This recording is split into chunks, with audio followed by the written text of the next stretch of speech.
चलो मेरे मसीह में प्यारे भाई और बहनों, ये वीडियो आप देखिए। इस सरदार जी ने क्या कहा प्रॉफिट बाजिंदर सिंह के बारे में, वो जेल से क्या क्या कर रहे हैं। और एक वीडियो जो आज बहुत ही वायरल हो रहा है, उस वीडियो के विषय में भी कहा है। उस वीडियो को अगर आपने नहीं देखा है तो मेरे चैनल पर देख लीजिए। और आइए इस न्यूज़ रिपोर्टर को इसने इंटरव्यू में क्या कहा, हम पूरी वीडियो को देखते हैं और आपका क्या कहना है कमेंट में ज़रूर बताएं। देखिए, वीडियो आपके सामने है, बिल्कुल भी स्किप मत कीजिएगा।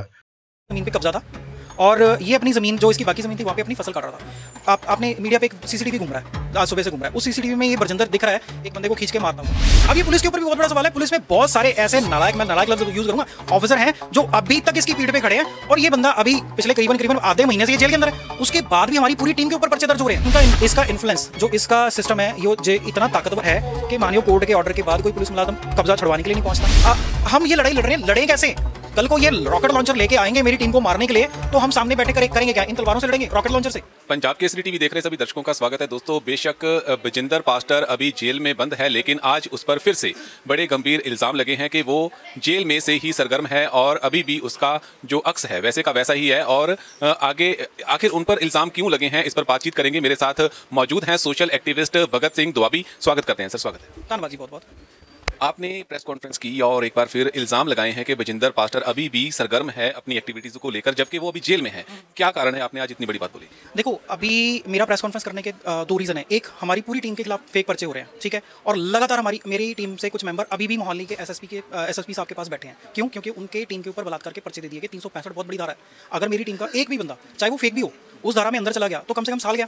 मेरी टीम के 18-20 लड़के हैं, 18-20 लोग हैं, जिनमें से ऑलमोस्ट 12-13 लोगों को अलग अलग पर्चों में उलझा दिया गया। दूसरी तरफ मैं फेक पर्चे जो कह रहा हूँ, ये मेरे हाथ में एक ऑर्डर है। ये ऑर्डर है 2024 का 11वें महीने का, जिसमें माननीय कोर्ट ये कह रहे हैं कि defendant has lodged a false FIR against villagers using their influence over the police. ये डिफेंडर कौन है? ये बरजिंदर सिंह के खिलाफ ऑर्डर पास हुआ है और ये इस आदमी को पीटा गया, मारा गया, इसकी जमीन पे कब्जा किया गया। क्या नाम है? लखबीर सिंह, और ये बूथगढ़ से हैं।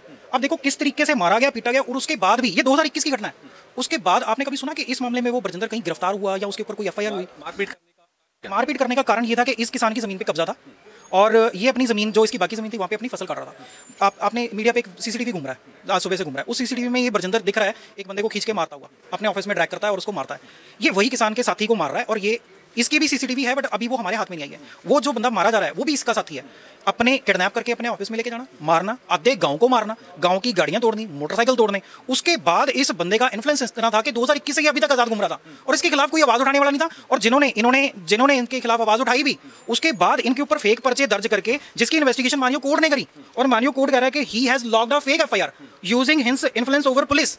अब ये पुलिस के ऊपर भी बहुत बड़ा सवाल है। पुलिस में बहुत सारे ऐसे नालायक, मैं नालायक लफ्ज़ यूज़ करूँगा, ऑफिसर हैं जो अभी तक इसकी पीठ पे खड़े हैं और ये बंदा अभी पिछले करीबन आधे महीने से ये जेल के अंदर है। उसके बाद भी हमारी पूरी टीम के ऊपर पर्चे दर्ज हो रहे हैं, लगातार दर्ज हो रहे हैं। और ये फेक पर्चे इतने खतरनाक हैं कि अगर मेरी टीम में से एक बंदा भी इस पर्चे में उलझ गया तो हमने जो इसके पखंडवाद के खिलाफ, इसका जो क्रिमिनल एक्टिविटीज़ हैं उसके खिलाफ हमने जो लॉ जगाई है, मैं पता नहीं मुझे ये आपको आपके चैनल पर दिखाना चाहिए या नहीं दिखाना चाहिए, पर मैं ऐसे दिखा देता हूँ। बलात्कारी बजिंदर के शो एंकरिंग करने वाले रिटायर्ड एएसआई ਅਤੇ उसकी पत्नी ਨੂੰ सजा, चेक बाउंस होने ਤੇ ਦੋਵਾਂ ਨੂੰ सुनाई गई 1.5 साल की सजा। ये लोग ठग गए हैं, ये लोग बलात्कारी हैं और अब तो ये लोगों की जमीन पे कब्जा करने वाले भी हैं, ठीक है। इतना बड़ा रैकेट खड़ा कर दिया इस बंदे ने, पैरेलल गवर्नमेंट के पैरेलल एक सिस्टम खड़ा करी बैठा है ये, है ना। आपने जमीन के कब्जे की बात की, तो इनकी कितनी जमीन है और क्या कारण था कि इन्होंने करीबन 1 किला जमीन थी और धार्मिक प्रोग्राम के लिए लीज पे ली गई थी 1 साल के लिए, 2021 में ली गई थी। जब वो जमीन छुड़वाने की बात आई तो इनके साथ ये कुछ हुआ और उसके बाद फेक एफआईआर हो गई। फेक एफआईआर होने के बाद ये जमीन छुड़वाने का माननीय कोर्ट के तरफ से 22/11/2024 को ऑर्डर जाता है और माननीय कोर्ट कह रहा है, ये मैं आपको पढ़ के बता देता हूँ, पंजाबी से पढ़ांगा मैं। हुक्म की पालना करने पिंड बूदगढ़ पुजे के मौके ते पटवारी हल्का रिकॉर्ड हाजिर आया, परंतु मौके पर ਧਿਰਾਂ ਦੀ ਲੜਾਈ ਹੋਣ ਦਾ ਡਰ ਹੈ। ਇਸ ਲਈ ਉਪਰੋਕਤ ਕੰਮ ਨੂੰ ਕਰਨ ਸਮੇਂ ਅਮਨ ਅਤੇ ਕਾਨੂੰਨ ਦੀ ਸਥਿਤੀ ਨੂੰ ਮੁੱਖ ਰੱਖਦੇ ਹੋਏ ਪੁਲਿਸ ਸਹਾਇਤਾ ਅਤੇ ਲੇਡੀਜ਼ ਪੁਲਿਸ ਮੁਹੱਈਆ कराई जाए, ड्यूटी मजिस्ट्रेट ਨੂੰ नियुक्त करने की कृपालता की जाए। ये 13/11/2024 को कहा गया है कि दंगा होने की संभावना है। आपके कहने का मतलब है कि जो इनका कब्जा था, जो पीड़ित हैं, वो इनको मिल गया था अदालत की तरफ से मिल गया, पर ये जो बरजिंदर है, लेकिन असल में इनको कब्जा नहीं मिला। इसका इन्फ्लुएंस जो इसका सिस्टम है ये इतना ताकतवर है कि माननीय कोर्ट के ऑर्डर के बाद कोई पुलिस मुलाजिम कब्जा छुड़वाने के लिए नहीं पहुंचता। हमारे खिलाफ, अगर हम इसके खिलाफ इतने बड़े बड़े केसेस हम लड़ रहे हैं, हमारी सिक्योरिटीज विड्रॉल करी जा रही हैं, हमारे खिलाफ फेक एफआईआर हो रही हैं और ये बंदा अंदर बैठा सारा साम्राज्य ऑपरेट कर रहा है। हम मतलब इससे आगे हम कहाँ जाएं, कैसे लड़ें इसके खिलाफ? सवाल ये है कि हम लोग आम घरों के बच्चे हैं, हम आम घरों के लड़के लड़कियां हैं जो इसके खिलाफ लड़ रहे हैं। ये हमारा काम नहीं है, ये प्रशासन का काम है। पर प्रशासन अपने काम में विफल साबित हुआ है, फेल साबित हुआ है, और हम लोग लड़ रहे हैं। उसके बाद भी हमारी तो कोई प्रोटेक्शन तो है नहीं। पर यहाँ तक कि अभी कल की अपडेट है, परसों की अपडेट है, बॉम्बे से शूटर आए हुए हैं, ठीक है। और ये ऐसे नहीं कि मैं कोई हवा में कह रहा हूँ, ये CID वालों की अपडेट है कि आप लोगों ने बच के चलना है। भैया बच के कैसे चलेंगे?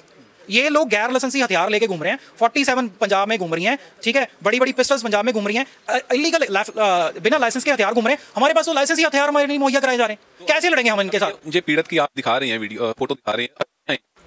पीड़ित बेचारा इतना डरा हुआ है कि ये घर में बैठा हुआ है। मैंने आज इसको बहुत समझाया, करीबन 1 हफ्ते से हम कोशिश कर रहे हैं। इसकी हालत तो देखो ना, जिस हालत, ये तो उस दिन जिंदा क्यों बच गया? आपके पास एक वीडियो आई हुई है, अगर आप उसको लगा दो तो ज्यादा बेटर होगा। एक पुलिस वाला इसके साथ वीडियो में दिखाई दे रहा है। ये जब नीचे गिर गया तो तलवारें मारी गई और पुलिस वाला ऊपर लेटा है, वो तलवारें पुलिस वाले को लगी हैं।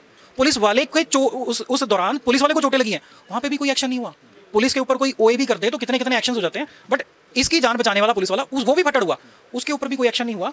ये बंदा जो पुलिस की हाजिरी में इसने मार खाई है, अब सोचो ये कैसे आएगा और कैसे आगे अपना हक मांगेगा। ये आज भी घर में डरा बैठा बेचारा। तो बूथगढ़ के जो गांव वाले हैं, तो लोगों का क्या कहना है? बूथगढ़ का सारा गांव इस चीज़ के ऊपर एक मत है। वो सारे इस आदमी के साथ हैं, लखविंदर सिंह के साथ हैं। अभी जो प्रेस करी है उसमें जो बैठे थे वो सारे वहीं से आए थे, उसी गाँव के बशिंदे थे, और सब चाहते हैं कि ये इंसाफ हो। पर सामने वाली जो पार्टी है वो इलीगल हर वे में काम कर रही है। मैं मानयोग प्रशासन को ये विनती करूंगा कि देखो, पंजाब में हैंड ग्रेनेड्स फट रहे हैं, AK-47 पंजाब में चल रही हैं, पंजाब में इलीगल वेपन्स जो हैं वो शरेआम चल रहे हैं, और हम जिस पार्टी के खिलाफ लड़ रहे हैं, इतनी बड़ी पार्टी है, हमारी सिक्योरिटीज तक विड्रॉल हो रही हैं, हमारे पास हमारे वेपन्स तक रिवाइव नहीं हो रहे हैं। हम ये लड़ाई लड़ रहे हैं, लड़ें कैसे? कल को ये रॉकेट लॉन्चर लेके आएंगे मेरी टीम को मारने के लिए, तो हम सामने बैठे करेंगे क्या? इन तलवारों से लड़ेंगे, रॉकेट लॉन्चर से? प्रशासन को ये खुद नोटिस लेना चाहिए ना। सच ये तो है नहीं कि हम कोई यहाँ पे कोई नशा बेच रहे हैं। एक सच की लड़ाई है, एक सच की लड़ाई लड़ी है, और इस सच की लड़ाई में हम जीते भी हैं। तो आगे कैसा रुख रहेगा आपका? ये ऑर्डर जो है 6 महीने पुराना ऑर्डर है, प्रशासन ने अभी तक इस पर कोई एक्शन नहीं लिया।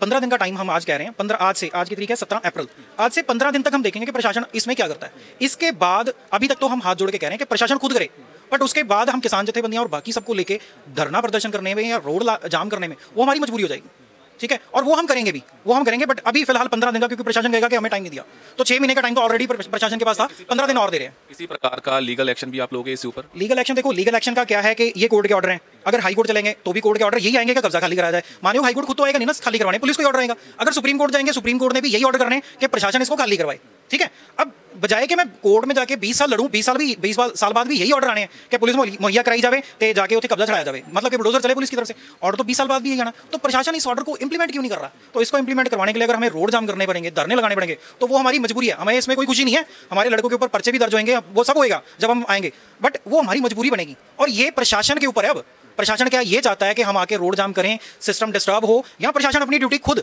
जिम्मेदारी से निभाना चाहता है? ये प्रशासन के ऊपर है। तो जैसे कि आपने सुना कि बजिंदर पास्टर के ऊपर एक बार फिर से गंभीर इल्ज़ाम लगे हैं, जो कि अभी तक जेल में है, और उस पर सबसे गंभीर इल्ज़ाम ये भी है कि वो अभी भी एक्टिव है, जेल में रहकर भी कई ऐसी गतिविधियां कर रहा है जो कि ठीक नहीं है, जो कि अभी द्वाबी साहब ने बोला कि ऐसे ऐसे उसके तरफ से एक्टिविटीज़ की जा रही हैं। और अगला इनका रुख होगा कि जो पीड़ित है उनकी जो ज़मीन है उसको वापस मिले, अगर वो नहीं मिलती तो इनकी तरफ से धरना प्रदर्शन किया जाएगा। आप बने रहे पंजाब केसरी टीवी के साथ, मेरे साथ कैमरा पर्सन विशाल चौहान।